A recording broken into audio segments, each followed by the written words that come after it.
భద్రాద్రి కొత్తగూడెం జిల్లాలో పర్యటించారు మంత్రి పొంగులేటి శ్రీనివాసరెడ్డి. చండ్రుగొండ మండలం తిప్పనపల్లి గ్రామంలో 17 ఇందిరమ్మ ఇళ్ల నిర్మాణానికి శంకుస్థాపన చేసి సీసీ రోడ్లను ప్రారంభించారు. చండ్రుగొండ సీతాయిగూడెం గ్రామాల మధ్య హై లెవెల్ బ్రిడ్జికి 3.20 కోట్ల రూపాయల నిధులతో శంకుస్థాపన చేశారు. పేదవాడికి ఇచ్చిన ప్రతి మాట నెరవేర్చాలనే ఉద్దేశంతో ఈ ప్రభుత్వం పనిచేస్తోందన్నారు పొంగులేటి శ్రీనివాసరెడ్డి.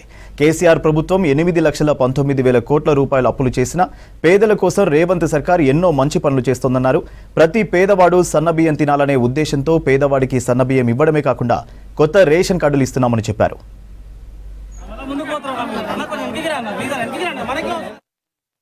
అధికారంలో ఉన్న మీ దీవెనలతో వచ్చిన ఈ ఇందిరమ్మ ప్రభుత్వం నుంచి రాష్ట్ర ప్రభుత్వం పక్షాన ఈ నియోజకవర్గం రావాల్సిన అనేక అభివృద్ధి సంక్షేమ కార్యక్రమాలని సంబంధిత మంత్రులందరితో పదే వారు మంత్రులు ఇసికించే విధంగా విసికింపజేసి తను పట్టు వదలని విక్రమార్కుళ్ళ ఈ నియోజకవర్గ సేవలలో నిత్యము నిమగ్నమై ఉన్నందుకు నా పక్షాన మనస్ఫూర్తిగా ఆదినారాయణ గారిని అభినందిస్తున్నాను.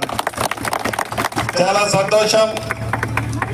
మీ దీవెనలతో ఇందిరమ్మ ప్రభుత్వం వచ్చి సంవత్సరంన్నర అయింది.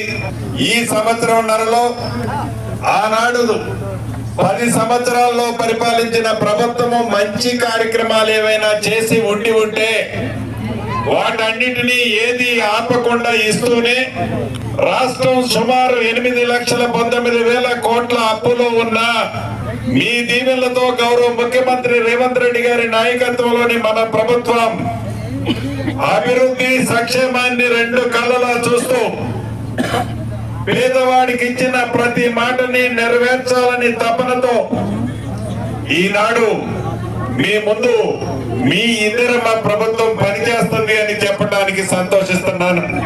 200 యూనిట్లు ఉచిత విద్యుత్, 500 రూపాయలకే గ్యాస్ మందు, ఆడబిడ్డలు ఎంత దూరం ప్రయాణం చేసినా 1 రూపాయి ఛార్జీ లేకుండా ఉచిత ప్రయాణం, పేదవాడి పిల్లలు గవర్నమెంట్ హాస్టల్లో చదువుతుంటే ఆనాడు సరిగ్గా పోగు కూడా పెట్టలేని పరిస్థితి ఉంటే మన ఇందిరమ్మ ప్రభుత్వం వచ్చిన తర్వాత మెస్ ఛార్జీలు 40% పెంచడమే కాకుండా పేదోడి ఆడపిల్లలకి కాస్మెటిక్ ఛార్జీలు కూడా ఇచ్చిన ప్రభుత్వం మన ఇందిరమ్మ ప్రభుత్వం 200% పెంచి